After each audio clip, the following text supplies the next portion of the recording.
Hello students, welcome to Eduvector and this is Manisha Sharma. तो आज का हमारा टॉपिक है मिरर फॉर्मूला। आज हम मिरर फॉर्मूला पढ़ेंगे अपने इस वीडियो में। और इससे पहले अब हमने साइन कन्वेंशंस की एक वीडियो दी थी। तो मिरर फॉर्मूला पढ़ने से पहले साइन कन्वेंशन से एक एक साइन को या एक एक चीज़ जो भी उसमें बताई गई है, आप उस चीज़ को जब तक दिमाग में पूरी तरीके से नहीं बैठाएंगे तब तक मिरर फॉर्मूला नहीं हो सकता।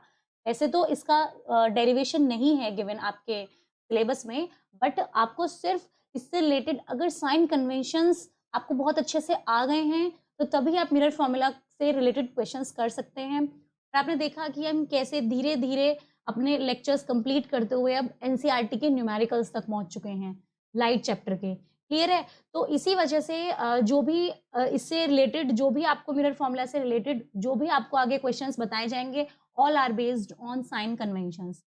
तो साइन कन्वेंशंस वाली जो वीडियो है, लास्ट वीडियो, उसमें मैंने आपको हर एक चीज़ बहुत अच्छे से एक्सप्लेन की हुई है कि ऑब्जेक्ट डिस्टेंस में कब नेगेटिव होगा, क्या चीज़ कब पॉजिटिव होगी। सारी आपको एक कलेक्टेड डाटा एक तरीके से मैंने आपको प्रोवाइड किया हुआ है। ठीक है? तो जिसने वो वीडियो नहीं देखी है, प्लीज़ आप उस वीडियो को देखना, उसके बाद ही आप ये वाला लेक्चर पढ़ सकते हैं। उसके बाद ही आप मिरर फॉर्मूला के क्वेश्चंस कर सकते हैं। Let's start. बात करते हैं मिरर फॉर्मूला की। एक्चुअल में मिरर फॉर्मूला है क्या? कहने को तो ये सबको बहुत टिपिकल लगता है कि बहुत हार्ड है, but no, it is so easy. ये मिरर फॉर्मूला एक तरीका है कि हमारी इमेज डिस्टेंस कहाँ रखी है, ऑब्जेक्ट डिस्टेंस कहाँ रखा है, फोकल लेंथ कहाँ पर है, ये सब डिटेक्ट करने का। तो सबसे पहला क्वेश्चन है कि मिरर फॉर्मूला जनरेट किया क्यों गया? जब हम रे डायग्राम्स के थ्रू सॉल्यूशन कर रहे थे, जब हम रे डायग्राम्स के थ्रू सॉल्यूशन कर रहे थे कि ये हमारे पास फोकस है और ये एक सेंटर इमेज है, कि ऑब्जेक्ट यहाँ रखा तो इमेज हमें कहीं यहाँ मिली, ऑब्जेक्ट यहाँ रखा तो इमेज हमें कहीं यहाँ मिली। तो जब हमारे पास रे डायग्राम्स थे तो हमने मिरर फॉर्मूला जनरेट क्यों किया? एक्चुअल में अगर देखा जाए तो रे डायग्राम्स उसकी एक्चुअल पोजीशन नहीं बताते हैं, जो उसकी रियल पोजीशन है वो नहीं बताते हैं। तो मानो अब हमारे पास ऑब्जेक्ट, हमें पता है कि अगर हम ऑब्जेक्ट को सेंटर ऑफ कर्वेचर पे रखेंगे तो इमेज भी यहीं पर ही बनेगी। बट एक्चुअल में हमें वो चीज़ डिटेक्ट करनी है कि क्या सच में हो सकता है कि इमेज किसी वजह से यहाँ बन जाए। तो रियल और एक्चुअल डिस्टेंस फाइंड आउट करने के लिए मिरर फॉर्मूला जनरेट हुआ है। क्लियर है? हम ऐसा नहीं है, हम सिर्फ इससे तो सिर्फ एक तरीके से अनुमान लगा सकते हैं। जो रे डायग्राम्स हैं, इससे हम सिर्फ अनुमान लगा सकते हैं, सिर्फ इमेजिनेशन कर सकते हैं कि हाँ, अगर फोकस मानो कोई light parallel to principal axis आ रही है, इन्फिनिटी से आ रही है, कि हाँ, वो फ़ोकस पे आकर मिलेगी। क्या ऐसा है एक्चुअल में कि हाँ, फ़ोकस पे ही आके मिलेगी? तो वो चीज़, ये सिर्फ़ हमने एक इमेजिनेशन की है, अनुमान लगाया है। लेकिन मिरर फ़ॉर्मूला के थ्रू हम उसे एक्चुअल में कैलकुलेट करेंगे कि हाँ, अगर कोई रे ऑफ लाइट इन्फिनिटी से किसी भी मिरर पर, स्फेरिकल मिरर पर इंसिडेंट हो रही है, तो वो हमारी फ़ोकस से ही पास होगी। क्लियर? तो अब उसे पढ़ने के लिए मिरर फ़ॉर्मूला कहने के लिए बिल्कुल भी हार्ड नहीं है, बहुत ईज़ी है, तो हम इसे पढ़ते हैं। So, what is mirror formula? A formula which gives the relationship between image distance, object distance, and focal length of a spherical mirror is known as mirror formula. जो रिलेशनशिप बताए इन तीनों के बीच में, इमेज डिस्टेंस के, object distance के और focal length के। देखो, जैसे हमारे पास ये था, कॉनकेव मिरर था।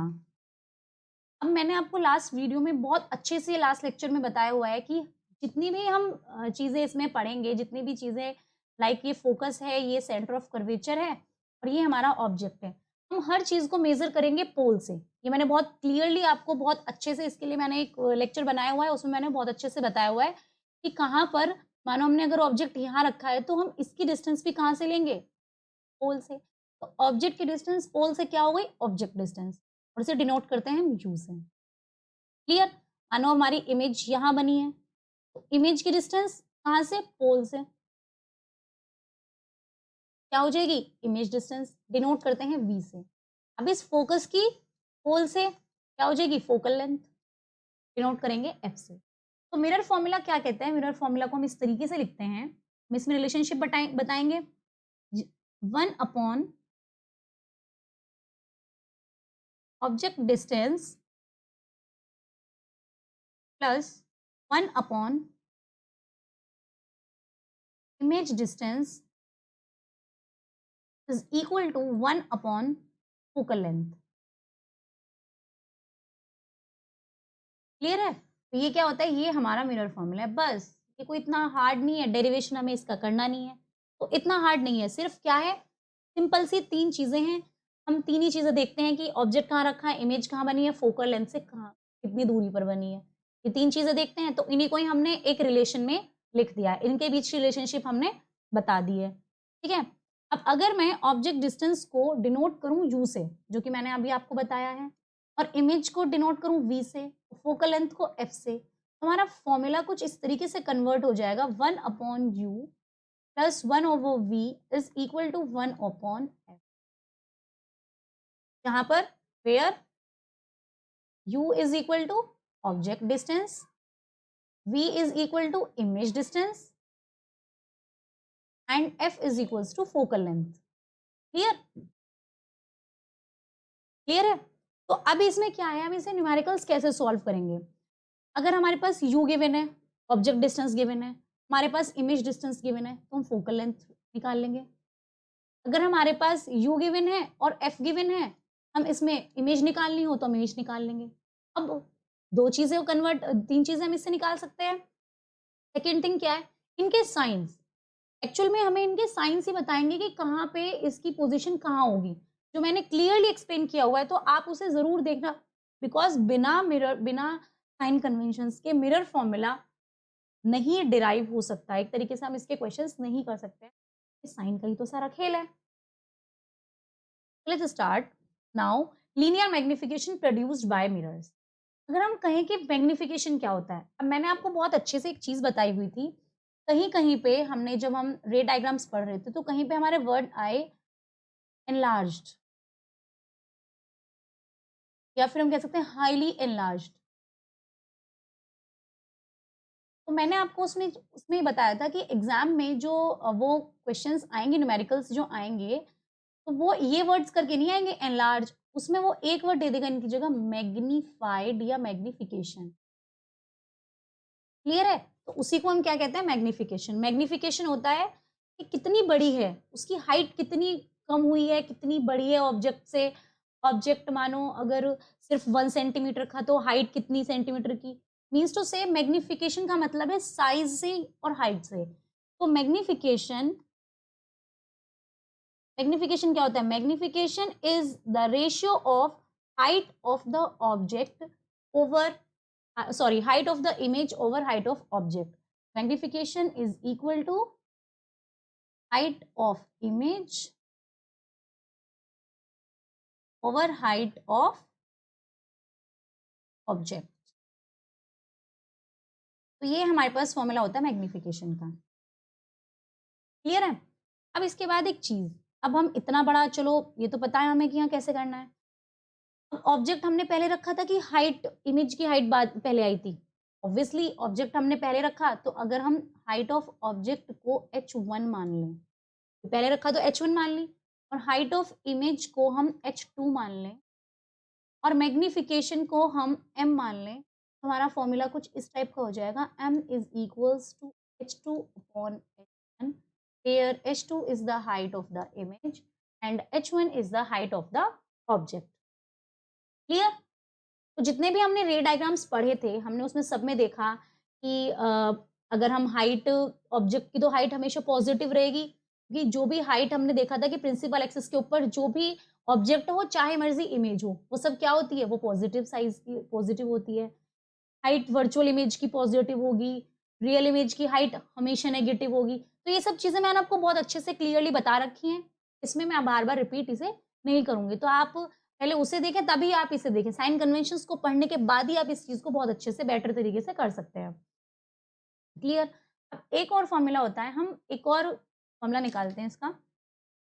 देखो, वर्चुअल इमेज के लिए, अब एक चीज इससे पहले, अब मैग्निफिकेशन क्या है हमारे पास, मैग्निफिकेशन पॉजिटिव भी हो सकता है और मैग्निफिकेशन नेगेटिव भी हो सकता है। ठीक है? मैग्निफिकेशन पॉजिटिव और मैग्निफिकेशन नेगेटिव का क्या मतलब है? देखो, अगर हम कहें कि मैग्निफिकेशन के पास प्लस का साइन आ रहा है, मैग्निफिकेशन हमारा पॉजिटिव है, इसका मतलब क्या होगा, इसका मतलब है कि इमेज कैसी होगी, वर्चुअल एंड इमेज होगी हमारे पास वर्चुअल एंड इरेक्ट होगी। क्लियर? वर्चुअल इरेक्ट का मतलब क्या है कि लाइन के ऊपर बनी होगी इमेज। ठीक है? और अगर हमारे पास मैग्निफिकेशन नेगेटिव है, मैग्निफिकेशन नेगेटिव है तो हम क्या कहेंगे कि जरूर इमेज कहाँ बनी होगी, इमेज लाइन के नीचे बनी होगी। ऑब्जेक्ट की हाइट तो ऑब्वियसली ऑलवेज पॉजिटिव। क्लियर? तो चेंज किस में आएगा? सिर्फ और सिर्फ इमेज में। हमें इमेज बता देगी।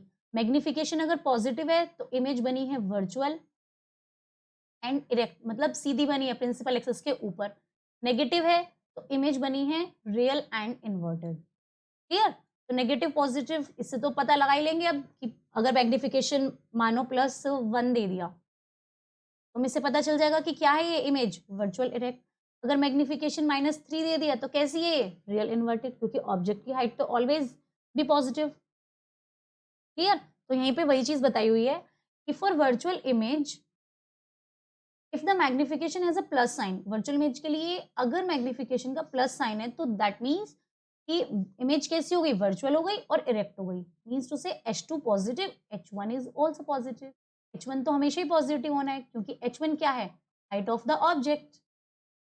और ऑब्जेक्ट को मैंने आपको बताया हुआ है कि प्रिंसिपल एक्सिस के ऊपर ही रखना है, ऑब्जेक्ट को कभी नीचे लटकाएंगे नहीं उल्टा। क्लियर? अब रियल इमेज के लिए क्या है कि if the magnification has a minus sign, अगर मैग्निफिकेशन के पास माइनस साइन है तो इमेज कैसे होगी, रियल इन्वर्टेड, तो क्या हो जाएगा, H2 नेगेटिव हो जाएगा। क्लियर? अब एक और फॉर्मूला होता है मैग्निफिकेशन का, वो क्या होता है, हम मैग्निफिकेशन अगर हमें हाइट ना दी हुई हो और हमें सिर्फ मैग्निफिकेशन निकालना हो तो हम क्या करेंगे, एक फॉर्मूला होता है m, इसमें हम कहते हैं कि इमेज डिस्टेंस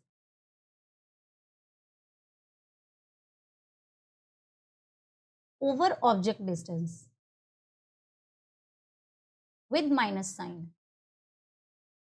अगर हमें इमेज डिस्टेंस गिवन है और ऑब्जेक्ट डिस्टेंस गिवन है हम तब भी मैग्निफिकेशन निकाल सकते हैं।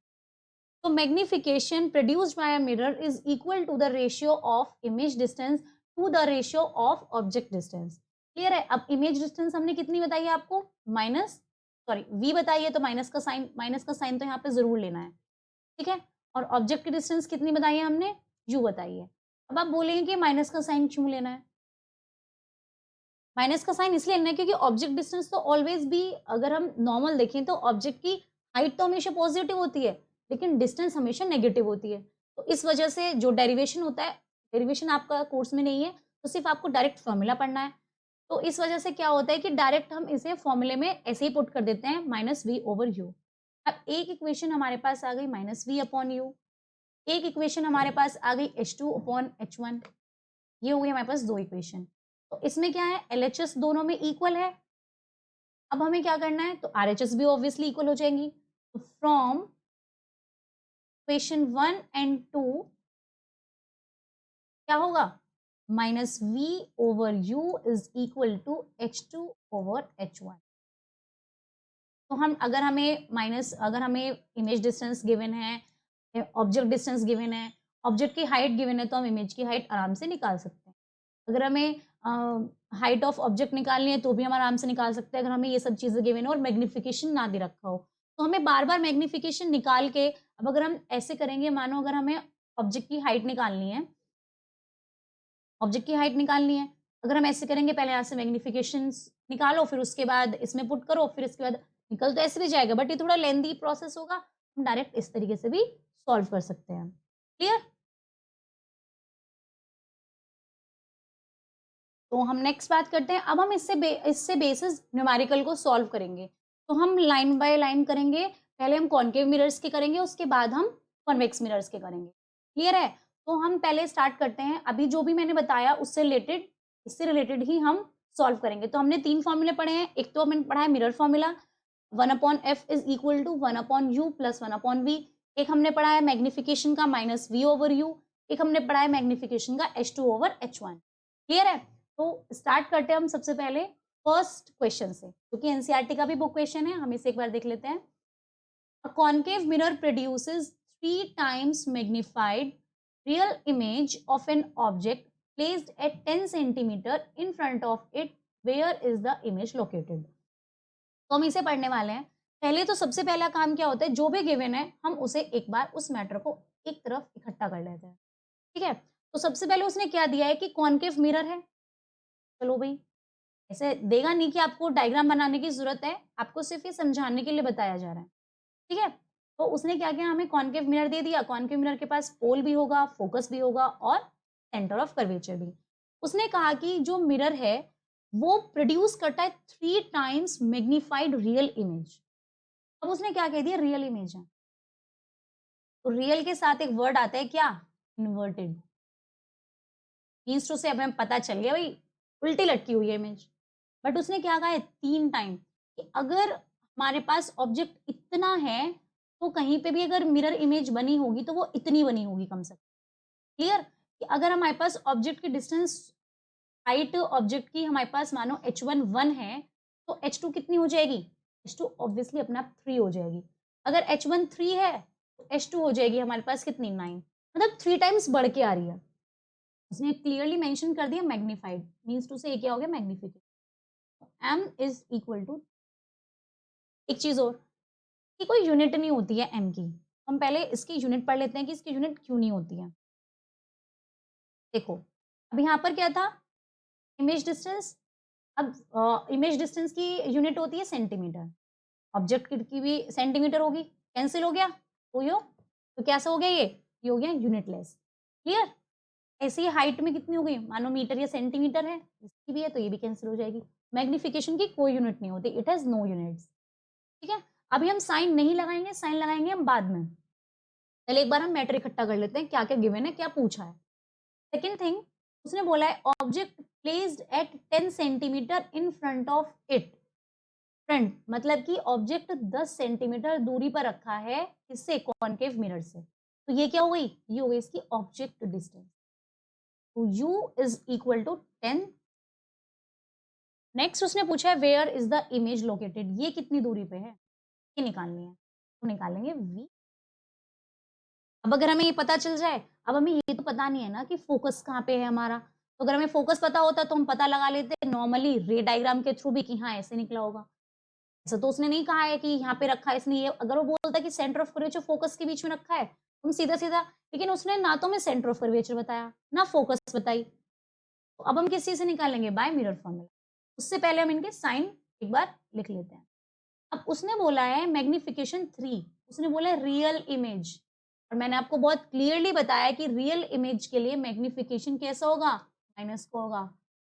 इसका रीजन भी लिख देती हूँ, बिकॉज इमेज इज क्लियर।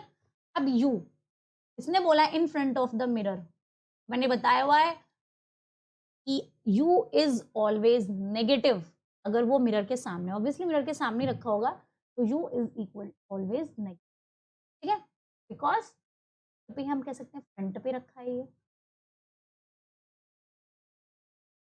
अब नेक्स्ट बचा वी।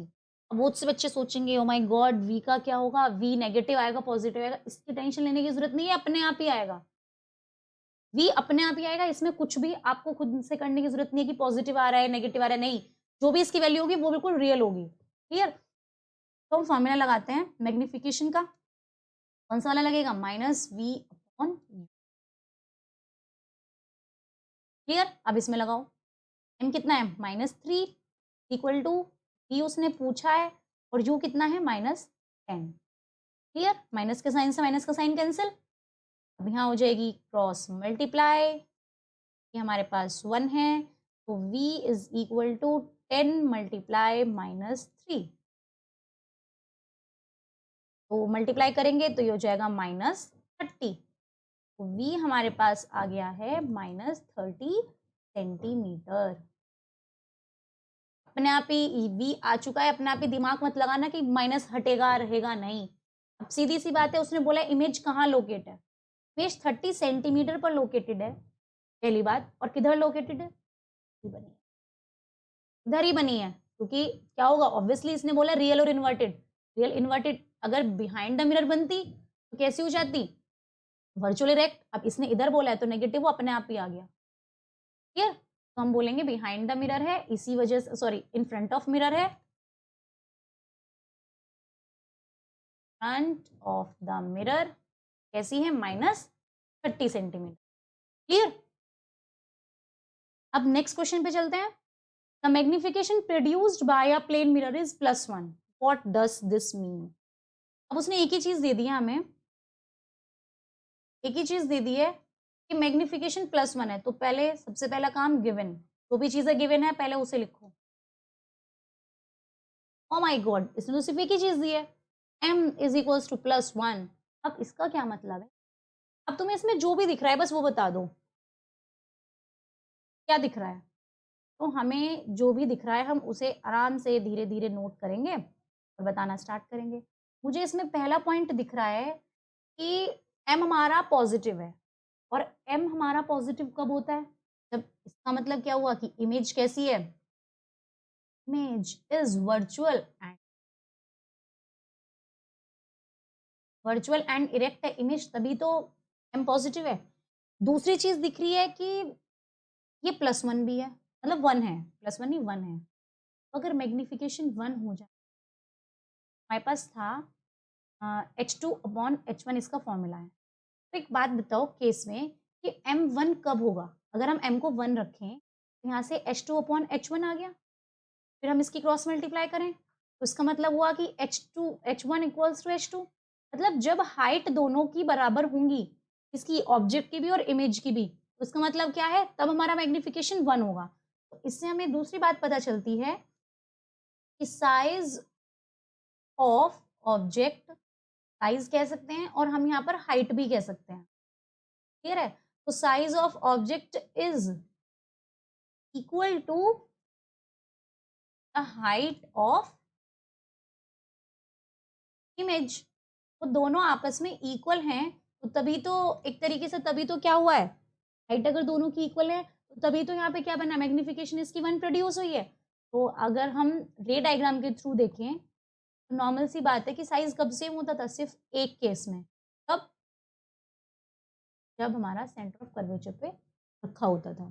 क्लियर है? तो आपको रे डायग्राम्स, अगर हमें रे डायग्राम्स इतने ही अच्छे से क्लियर होते, या फिर इनकी कोई, ये तो एक इमेजिनेशन है जो कि मैंने आपको पहले बताई है, तो इसी वजह से हम रे डायग्राम पे बेसिस हर लाइट की या हर ऑब्जेक्ट की डिस्टेंस नहीं निकाल सकते, इसीलिए मिरर फॉर्मूला जनरेट हुआ है। क्लियर है? अब हम नेक्स्ट न्यूमेरिकल्स करेंगे बेस्ड ऑन कॉन्वेक्स मिरर्स। हमने भी कॉन्केव मिरर्स के न्यूमेरिकल्स कंप्लीट किए हैं, अब हम करेंगे कॉन्वेक्स मिरर से रिलेटेड। इसमें भी वही चीज़ है, कुछ भी डिफरेंट नहीं है। ऐसा नहीं है कि इसके लिए कोई कहीं अलग से आ जाएगा मिरर फॉर्मूला, नहीं, वही रहता है। तो मैं यहाँ पे एक बार लिख देती हूँ, 1/f is equal to 1/v plus 1/u। वही फॉर्मूला रहना है, वही v रहना है, वही u रहना है, वही f।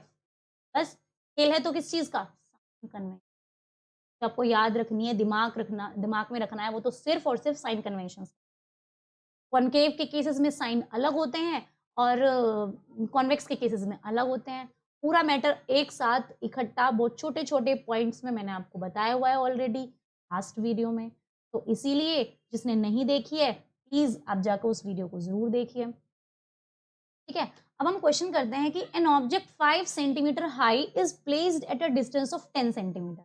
सबसे पहले क्या करेंगे, तो भी दे रखा है उसे इकट्ठा कर लो, आओ दो। क्या क्या है हमारे पास, एक ऑब्जेक्ट है जो कि 5 सेंटीमीटर हाइट पे है। ओ माय गॉड, ये क्या दे रखा है, ऑब्जेक्ट एच किससे डिनोट करते थे, 1 से। इस चीज को 5 सेंटीमीटर, साइन अभी नहीं लगाना है। Next, at a distance of 10 centimetre. अब उसने 10 सेंटीमीटर बोल दिया, इसकी ऑब्जेक्ट की डिस्टेंस 10 सेंटीमीटर, साइन अभी नहीं लगाना है। नेक्स्ट, मिरर भी बता दिया कॉन्वेक्स है, of radius of curvature 30 centimetre. अब इसने दे दिया आर, कितना दे दिया, 30 सेंटीमीटर। सॉरी। अब उसने पूछा है कि नेचर निकालो, क्या निकालना है, अब जो नहीं गिवन है उसे एक तरफ लिख लो, नेचर निकालो।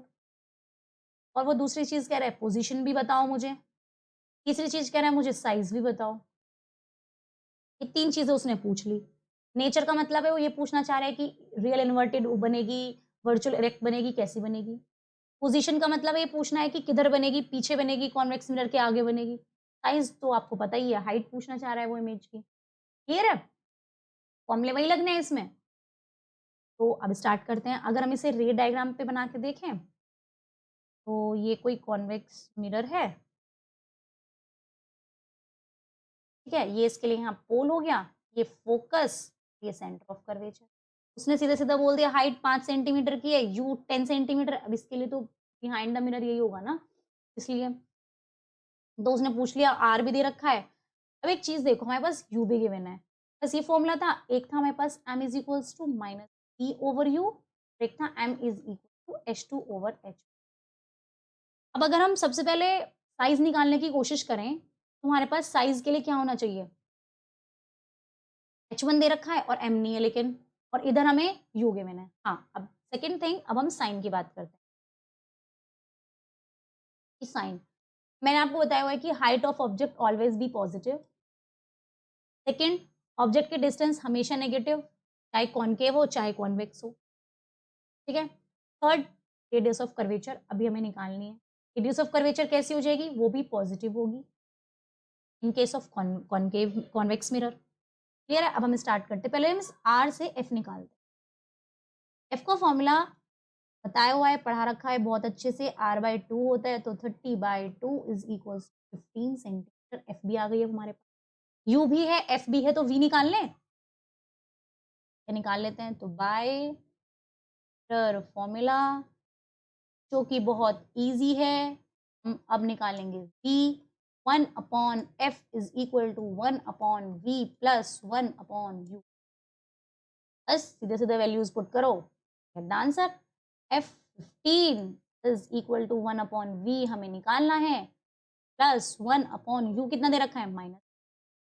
क्लियर? तो उसके बाद 1/15 इज इक्वल टू, बिल्कुल बच्चों की तरह एक एक स्टेप करके दिखाना है। मतलब मैं दिखा रही हूँ, आप भी अगर वो अकॉर्डिंग टू मार्क्स डिपेंड करता है। अब ये माइनस का है, इधर जाएगा तो प्लस का हो जाएगा, तो हमारे पास बचेगा ये 1/e is equal to 1/15 plus 1/, ठीक है। अब इनका ले लो एलसीएम, एलसीएम आ गया 30, 15 कह रहा है कि 2 जा 30, 10 कह रहा है कि 3 जा 30। अब ये इधर आ गया है 2 प्लस 3/30। अब इसने कह दिया कि 5/30, ये क्या आया है? 1/v। अब हमने इन दोनों को कैंसिल कर दिया, मार्क काट मचा दी यहाँ पर, 1/v इज इक्वल्स टू 1, 6। बिल्कुल बच्चों के वाले स्टेप आ गई हमारी, v is equal to 6 centimetre. इस चीज क्या है? प्लस की, प्लस माइनस है ना, यही आपको नेचर बता देता है सीधा सीधा। अब इसने क्या कहा भाई? v प्लस के आते क्या मतलब है?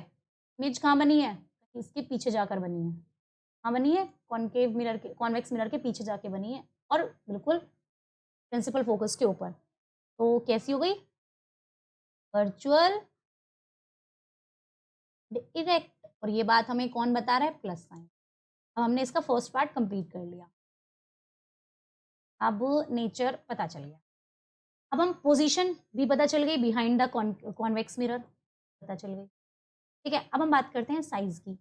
अब साइज निकालने के लिए v भी है, u भी है, h2 निकालना है और h1 भी। तो इसके दो मेथड हैं, तो हम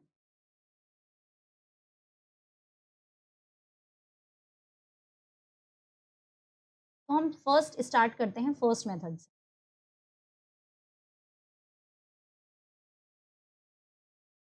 हम इसे फर्स्ट मेथड से स्टार्ट करेंगे। फर्स्ट मेथड ये है कि m हमारे पास है -v/u, ठीक है। तो हम इससे रिलेटेड क्या निकालेंगे? m हम निकालें, -v हमें दे रखा है 6 और u की डिस्टेंस है हमारे पास -10, तो m इज इक्वल्स टू कितना आ गया? 0.6 प्लस का, ठीक है। और अब उसने क्या बोला? हाइट निकालने के लिए एक और फॉर्मूला होता है हमारे पास m का, m is equals to h2/h1। Clear है? अब m दे रखा है 0.6 इज इक्वल टू h2 दे रखा है कितना? h2 तो निकालना है, h1 दे रखा है 5, h2 हमें निकालना है, h1 दे रखा है 5, h2 इज इक्वल टू क्या होगा? क्रॉस मल्टीप्लाई कर दी, 5 मल्टीप्लाई 0.6 इक्वल्स टू 3.0। ये आ गई हमारे पास हाइट ऑफ द इमेज। और आई किस चीज की है? प्लस की आई है। प्लस की तो ऑब्वियसली आएगी क्योंकि वर्चुअल और इरेक्ट है। क्लियर है? अब इसका हम आते हैं सेकंड मेथड पर। हम पढ़ते हैं सेकंड मेथड इसका।